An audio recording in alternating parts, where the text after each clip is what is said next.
جی شیر افضل مرابط صاحب، یہ تارڑ صاحب آپ اس پہ تقریر کرنا چاہ رہے ہیں؟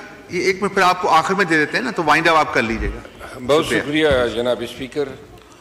فلسطین کی ایشو پہ میں 2 منٹ سے زیادہ لمبی بات نہیں کروں گا، لیکن اس سے پہلے میں ایک گزارش کرنا چاہتا ہوں تمام ممبران اسمبلی سے کہ جب سے یہ اس ہاؤس کی کارروائی 8 فروری کے الیکشن کے بعد شروع ہوئی ہے، تو مجھے ایسے محسوس ہوتا ہے 2-3 وزراء ہیں، جس میں یہ عطا تارڑ صاحب ہیں، منسٹر لا، اور خواجہ آصف صاحب، یہ ایوان میں آ جاتے ہیں۔ باقی وزراء صاحبان یا تو ہم پہچانتے نہیں ہیں، نئے عہدے ملے ہیں، لیکن اس ایوان میں کارروائی جو ہیں وہ انتہائی غیر سنجیدگی کا شکار ہے۔ جو پریویلیجز کمیٹی ہیں اس کا اجلاس ابھی تک نہیں ہوا ہے۔ آج بھی اگر نشاندہی تو میں نہیں کرنا چاہتا ہوں، لیکن کورم خیر سے پورا نہیں ہے، تو میں یہ عرض کرنا چاہتا ہوں کہ اس ایوان میں سنجیدگی کب آئے گی؟ اب فلسطین کا ایشو ہے، فلسطین کی ایشو پہ مولانا صاحب بھی نہیں ہیں، یہاں جتنی پیپل پارٹی کے بلاول بھٹو زرداری صاحب بھی نہیں ہیں، ہمارے بیرسٹر غور صاحب بھی نہیں ہیں، اور نون کے بھی جو پارلیمانی لیڈر ہیں نہیں ہیں۔ بہرحال افسوس کا مقام ہے۔ فلسطین کے حوالے سے اتنی لمبی چوڑی بات تو نہیں کروں گا جو دیگر محترم مقررین نے بات کی۔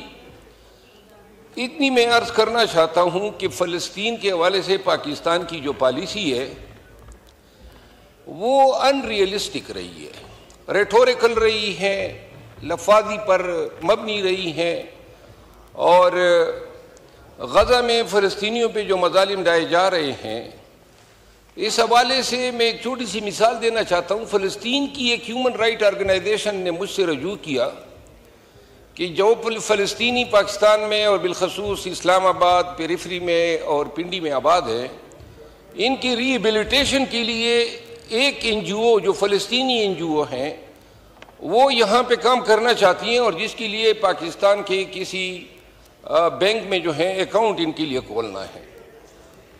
MCB، میزان بینک، ABL اور عسکری بینک، ان چاروں کے پاس گئے، کاغذات جمع کیے، اور اخیر میں ان بینکوں کا جواب یہ آیا کہ جی ہم کسی فلسطینی NGO کو پاکستان میں بینک کھولنے کی اجازت نہیں دے سکتے۔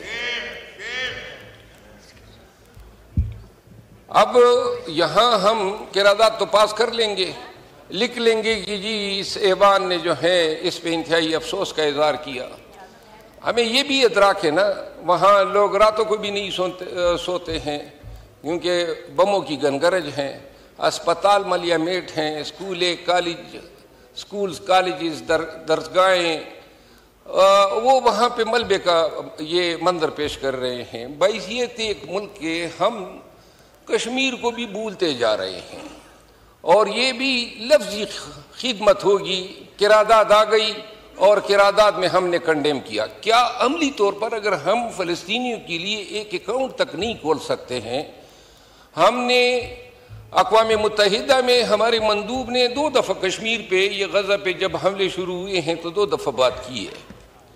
میری گزارش یہ ہے کہ پاکستان کو اسلام کا قلعہ کہنے والے کہ یہ اسلام کا قلعہ ہے، اور جو میں نے 2 منٹ کا وعدہ کیا تھا بس آدھا منٹ رہ گیا ہے، ہمارے لیے ضروری ہے کہ کبھی ہم انفراسٹرکچر میں یا ری ایبلیٹیشن میں جو ہے کوئی مدد فلسطینیوں کو کیوں نہیں دیتے ہیں؟ پنجاب کی حکومت کا کوئی منسٹر ہے، میں اس کو خراج تحسین پیش کرتا ہوں، 10 کروڑ روپے اس نے فلسطین کے فنڈ میں عطیہ دیا ہے۔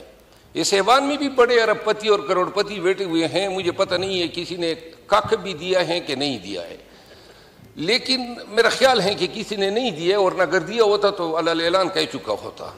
میری گزارش یہ ہے کہ تھوڑی سی ہم اس جہان میں تو جانا ہے، جانے سے پہلے اگر اپنے مسلمان بھائیوں کے ساتھ ان حالات میں بھی اگر ہم اخلاص نہ کر سکے، آنے والا وقت جو ہے یہ تقاریروں کو یاد نہیں رکھے گا، ہمارے عملی اقدامات کو یاد رکھے گا۔ میں جناب کا بہت مشکور ہوں۔ شکریہ۔